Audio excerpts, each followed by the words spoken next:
Hello dear students. हम आपको numerical analysis में डिवाइडेड डिफरेंस वाला चैप्टर करा रहे थे। आज के लेक्चर में हम आपको डिवाइडेड डिफरेंस की प्रॉपर्टीज बताएंगे, अर्थात डिवाइडेड डिफरेंस की कुछ थ्योरम बता रहे हैं।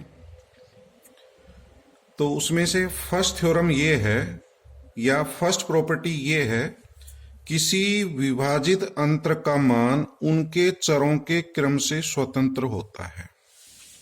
अर्थात किसी भी डिवाइडेड डिफरेंस का जो मान है उनमें जो चर यूज करते हैं, स्वतंत्र चर या आर्गुमेंट जो यूज करते हैं, उनको किसी भी ऑर्डर में लिखा जाए, किसी भी क्रम में लिखा जाए। जैसे आप फर्स्ट डिवाइडेड डिफरेंस ज्ञात करें, F x zero X one लिखो या उसको x1 x0 लिखो, उनका मान सदैव समान आता है, अर्थात उसका मान नहीं बदलता। तो यही थ्योरम है, किसी विभाजित अंतर का मान उनके चरों के क्रम से स्वतंत्र होता है। अर्थात जो भी चर हम काम में लेंगे, जो भी आर्गुमेंट काम में लेंगे, उनको किसी भी ऑर्डर में लिखें, समझ गए, किसी भी क्रम में लिखें, उनको किसी भी जो है ऑर्डर में लिखने पर उनका जो मान प्राप्त होगा, विभाजित अंतर का जो मान प्राप्त होगा वह नहीं बदलता है। अर्थात विभाजित अंतर का मान उनके चरों के क्रम से स्वतंत्र होता है। इसको ये भी कह सकते हैं कि विभाजित अंतर उनके चरों के सममित फलन होते हैं। ठीक है, the value of any divided difference is independent of the order of the argument. तो जो भी आर्गुमेंट आप यूज कर रहे हैं उनको किसी भी ऑर्डर में लिखें तो डिवाइडेड डिफरेंस का मान सदैव समान ही प्राप्त होता है। That is divided difference are symmetric function of their argument. तो इसका प्रूफ देखें तो अपन जो है डिवाइडेड डिफरेंस की डेफिनेशन कर चुके हैं। तो परिभाषा अनुसार फलन एफ एक्स का चरों x0 x1 के लिए प्रथम विभाजित अंतर क्या होता है? First divided difference with respect to argument, या जो चर ले रहे हैं या स्वतंत्र चर जो ले रहे हैं वो x0 और x1 ले रहे हैं। तो फर्स्ट डिवाइडेड डिफरेंस का मान ज्ञात करेंगे, कौन कौन से चर ले रहे हैं, x0 x1। Is equal to क्या होता है, मैंने इनका मान बताया था आपको। जैसे ये छोड़ दें फर्स्ट मान fx1 माइनस लास्ट मान छोड़ दें fx0 अपॉन या divided by last minus first x1 minus x0। इनको अलग अलग कर लें, अलग अलग कर लें, fx1 upon x1 minus x0, फिर minus fx0 upon x1 minus x0। इसको हम क्या लिख सकते हैं, ये तो एज इट इज लिख दिया, fx1 upon x1 minus x0। यहां से हम माइनस कॉमन ले लें, नीचे से माइनस कॉमन लेकर के ये प्लस हो जाएगा और उसको लिखा जा सकता है fx0 upon x0 minus x1।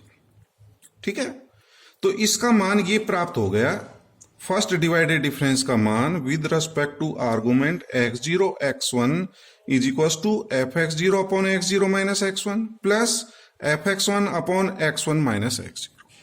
अर्थात जब fx0 आ रहा है, ऊपर x0 आ रहा है, तो नीचे x0 में से घटाया गया है, x0 से अंतर लिया गया है, x0 माइनस x1 प्लस जब अपन fx1 लिखते हैं ऊपर तो x1 में से माइनस कर रखा है x1 माइनस x0, तो ये वैल्यू प्राप्त होती है। तो इस वैल्यू को मैं शॉर्ट में या संक्षेप में ये लिख सकता हूं, summation fx0 upon x0 minus x1। अर्थात सारे मान इसको देख करके लिखा जा सकता है। जैसे मैं एक मान लिख दिया x0 का, इसी तरह से x1 का लिखेंगे तो x1 में से सब्ट्रैक्ट होकर के आ जाएगा। यदि और कोई चर आएंगे x2 वगैरह तो x2 में से माइनस होकर के लिख देंगे। तो इसकी वैल्यू ये प्राप्त हो जाती है और ये वैल्यू जो है इसके भी बराबर है fx1 x0। यदि हम इसका मान भी ज्ञात करें तो यही प्राप्त होगा, F x one x zero का मान यही प्राप्त होगा। तो यही तो आपको बताना था कि विभाजित अंतर का मान, ये जो चर है इनके क्रम पर निर्भर नहीं करता। इसको x0 x1 लिखो या x1 x0 लिखो, इसका मान यही प्राप्त होगा, इसका मान सेम प्राप्त होता है। ठीक है, तो ये तो है प्रथम विभाजित अंतर। अब मैं सेकेंड डिवाइडेड डिफरेंस निकाल रहा हूं। सेकेंड डिवाइडेड डिफरेंस का मान कौन कौन से चर लेकर के, x0 x1 और x2, ये चर ले रहा हूं। तो इन चरों को लेकर के मैं मान ज्ञात करूंगा। Second divided difference with respect to argument x0 x1 x2।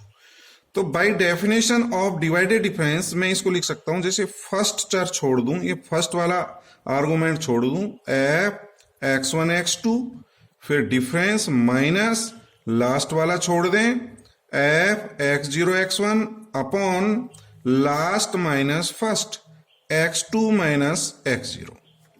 ठीक है, तो 1 अपॉन x2 माइनस x0, ये हमारा फर्स्ट डिवाइडेड डिफरेंस है। कौन सा डिवाइडेड डिफरेंस है? फर्स्ट। तो फर्स्ट डिवाइडेड डिफरेंस का अपन मान ज्ञात कर सकते हैं। तो इसकी वैल्यू क्या होगी, f x2 शुरू का छोड़ दिया, माइनस लास्ट छोड़ दें, f x1 upon last minus first x2 minus x1, फिर ये माइनस आ जाएगा। इसकी वैल्यू क्या होगी फर्स्ट डिवाइडेड डिफरेंस की, ये चर छोड़ दें, f x1 माइनस ये लास्ट वाला छोड़ दें, f x0 upon last minus first x1 minus x0। ठीक है, तो इनकी वैल्यूज ये प्राप्त हो जाएंगी। अब हम क्या करेंगे, इनको सबको अलग अलग करके लिख देते हैं। f x2 upon x2 minus x1 minus f x1 upon x2 minus x1 minus f x1 upon x1 minus x0, ये माइनस माइनस प्लस हो जाएगा, f x0 upon x1 minus x0। ठीक है, तो यहां देख रहे हैं आप, यहां पर ये लाइक टर्म है, यहां पर भी f x1 आ रहा है, यहां पर भी f x1 आ रहा है। f x1 की दो टर्म है, तो इन दोनों को मैं सोल्व करूंगा। f x1 कॉमन ले लेता हूं यहां से, तो माइनस f x1 कॉमन ले लिया, 1 अपॉन x2 माइनस x1 आएगा plus 1 upon x1 minus x0। इसका लघुत्तम ले लेना, एलसीएम। एलसीएम हो गया x2 माइनस x1 और x1 माइनस x0। एलसीएम ले लें और सोल्व करेंगे तो ये तो मल्टीप्लाई होगा इससे, x1 माइनस x0, चूंकि माइनस बाहर आ गया था तो प्लस हो गया, x2 माइनस x1, ये x1 इससे कैंसिल हो जाएगा, x1 प्लस ये एज इट इज लिख दिया। और इनको अलग अलग कर लेंगे, इसको मल्टीप्लाई कर देंगे, ये f x2 upon x2 minus x0 x2 minus x1 आ जाएगा, इसको अंदर मल्टीप्लाई कर देंगे। फिर इसका जो मान आएगा x1 कैंसिल हो गया, ये ऊपर क्या बचेगा, x2 माइनस x0। जब इसको गुणा करेंगे अंदर तो x2 माइनस x0 जो है इससे कैंसिल हो जाएगा, x2 माइनस x0 से। ऊपर वाला जो मान है नीचे वाला जब गुणा करेंगे इससे कट जाएगा, तो नीचे क्या बचेगा, f x1 upon x2 minus x1 और x1 माइनस x0। यहां से माइनस कॉमन ले लें तो ये प्लस हो जाएगा, x1 माइनस x2 हो जाएगा। तो इसको सोल्व करने पर क्या प्राप्त हो रहा है ये देखें, इसको हल करने से ये प्राप्त हो रहा है f x2 अपॉन ये गुणा कर देंगे x2 minus x0 x2 minus x1। ठीक है, और ये x2 माइनस x0 इससे कट जाएगा, इसको प्लस कर दिया, f x1 अपॉन x1 आ रहा है तो x1 में से माइनस करके लिखें, तो ये वाला जो फैक्टर है इसमें से माइनस कॉमन ले लेंगे तो ये प्लस हो जाएगा, x1 माइनस x2 और x1 माइनस x0, तो ये प्राप्त हो गए, plus f x0 upon x0 minus x1 और x0 माइनस x2, तो ये प्राप्त हो जाएगा। ठीक है, और इस पूरे को संक्षेप में क्या लिख सकते हैं, आप इनको देखिए, निरीक्षण करिए। जब आपका fx2 आ रहा है, ऊपर x2 आ रहा है चर, तो नीचे x2 में से घटा करके आ रहा है x2 minus x0, x2 minus x1। हमारे तीन चर हैं x0, x1, x2। तो जब ऊपर x2 आ रहा है तो नीचे क्या आ रहा है x2 minus x0, x2 minus x1, फिर प्लस fx1 अपॉन, तो x1 से सब्ट्रैक्ट कर देंगे x1 minus x0, x1 minus x2, plus fx0 upon, तो x0 में से माइनस करके लिखें x0 minus x1, x0 minus x2। ठीक है, तो संक्षेप में समेशन ये वाला लिख सकता हूं मैं, fx0 upon x0 minus x1, x0 minus x2। तो ये कौन सा डिवाइडेड डिफरेंस है? सेकेंड डिवाइडेड डिफरेंस है। तो सेकेंड डिवाइडेड डिफरेंस की वैल्यू ये प्राप्त हो रही है, तो इसकी वैल्यू जो हमने ज्ञात करके बता दी। अब इनके क्रम किसी भी प्रकार से आप बदल करके लिखिए। ये तीन चर हैं, इनका क्रम कुछ भी लिखें, x0 को इधर लिखो, बीच में लिखो, x1 इधर लिखो, कैसे भी लिख दीजिए, सभी का मान यही प्राप्त होगा। अर्थात इनके जो मान हैं, इनके आर्गुमेंट के क्रम बदल दें तो भी यही मान प्राप्त हो रहा है। अर्थात इन डिवाइडेड डिफरेंस का जो मान है, इनके ऑर्डर के क्रम पर निर्भर नहीं करता है। उनका ऑर्डर किसी भी प्रकार से लिखो, इसको जो है पीछे लिखें, बीच में लिखें, आगे लिखें, इन सबकी वैल्यूज सेम प्राप्त होती है। आप निकाल करके चेक कर सकते हो।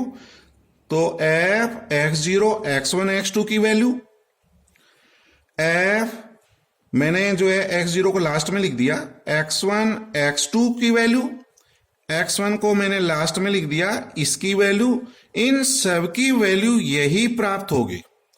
और कोई जरूरी नहीं है कि साहब आपने पीछे क्यों लिखा, आप बीच में लिख दो।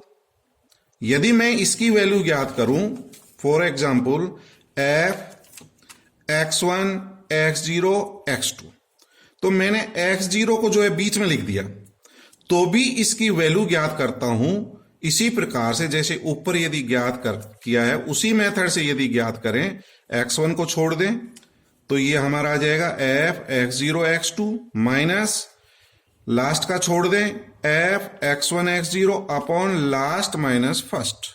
ये फर्स्ट डिवाइडेड डिफरेंस है। फर्स्ट डिवाइडेड डिफरेंस की वैल्यू रखिए, एलसीएम जो है इनका ये लाइक टर्म है f x0, इन दोनों को हल कर लीजिए और हल करके यदि अपन देखें तो यही वैल्यू आती है। आप चेक कर सकते, देखिए f x0 upon x0 minus x1, x0 minus x2 आ रहा है, f x1 upon x1 minus x0, x1 minus x2 आ रहा है। तो यही वैल्यू प्राप्त हो रही है जो अपन ने ये निकाली है। तो अब आप समझ गए होंगे, सेकेंड डिवाइडेड डिफरेंस का मान जो है, इनके क्रम को आप बदल करके भी लिखेंगे तो उनके मान वही प्राप्त होते हैं, अर्थात इसके मान नहीं बदलते। अर्थात मैं ये कह सकता हूं, दूसरे शब्दों में ये कह सकता हूं कि चरों के क्रम को किसी भी प्रकार से बदला जाए, ये जो चर हैं इनका क्रम कैसे भी बदलें, विभाजित अंतर का मान नहीं बदलता, अर्थात इनका मान यही प्राप्त होगा। आप ये लिखें, x0 को बीच में लिखें, x0 को लास्ट में लिखें, x2 को पहले लिखें, किसी भी प्रकार से इनके क्रम बदल करके लिखो, इनके मान नहीं बदलते। अर्थात इसका मान जो है चरों के क्रम पर निर्भर नहीं है, अर्थात उससे स्वतंत्र होता है। तो ये आगे ये था हमारा सेकेंड डिवाइडेड डिफरेंस। तो बाय मैथमेटिकल इंडक्शन मेथड, गणितीय आगमन विधि द्वारा यह सिद्ध किया जा सकता है कि इसी को आगे बढ़ते जाएं, ये सेकंड है, थर्ड ज्ञात करें, और ये मैंने लिख दिया nth divided difference f x0 x1 up to xn। ये nth डिवाइडेड डिफरेंस है। तो nth डिवाइडेड डिफरेंस का मान यदि इसी प्रकार से ज्ञात करें तो ये प्राप्त होगा f x0 अपॉन x0 में से इन चरों को घटा करके लिख देंगे x0 minus x1, x0 minus x2, x0 minus xn up to, ठीक है, प्लस f x1 अपॉन, तो x1 आया तो x1 में से माइनस करके लिख दो x1 minus x0, x1 minus x2 up to x1 minus xn। इसी प्रकार से चलते जाएं तो लास्ट टर्म आएगी f x n upon x n में से माइनस करके लिख देंगे x n minus x zero x n minus x one up to x n minus one, इससे पहले के जो। इसी को संक्षेप में लिखें तो समेशन ये लिखा जा सकता है, summation F x zero upon x zero में से माइनस करके लिख दें तो ये प्राप्त होगा।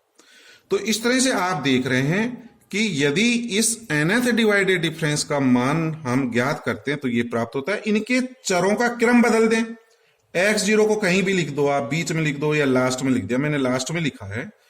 X one x two x N x zero का मान ज्ञात करें, एक्स वन को लास्ट में लिख दिया मैंने, फिर एक्स टू को लास्ट में लिख दिया। इस तरह से चलते जाएं तो F x N x zero X one up to x N माइन, इन सभी के मान समान प्राप्त होते हैं। तो इस तरह से आप कह सकते हो विभाजित अंतर के मान उनके चरों के क्रम पर निर्भर नहीं करता है, अर्थात उनके चरों के क्रम से स्वतंत्र होता है। तो यही अपन को सिद्ध करना था, जो ये प्रदर्शित करता है कि डिवाइडेड डिफरेंस जो है, nth डिवाइडेड डिफरेंस जो है चर के मानों के लिए सममित है। तो ये थ्योरम है स्टूडेंट्स। तो आप समझ गए होंगे कि किसी भी डिवाइडेड डिफरेंस का मान उनके चरों को क्रम पर निर्भर नहीं करता है, अर्थात उनके चरों से स्वतंत्र होता है। उनके चरों का क्रम किसी भी प्रकार से लिखें, ठीक है, उनके मान समान प्राप्त होते हैं।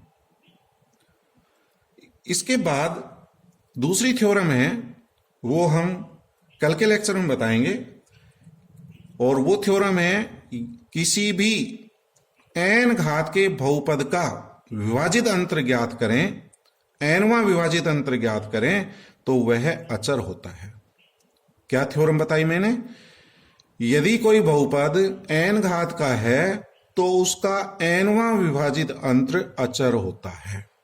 ये हम आगे के लेक्चर में यह थ्योरम सिद्ध करेंगे। Thank you.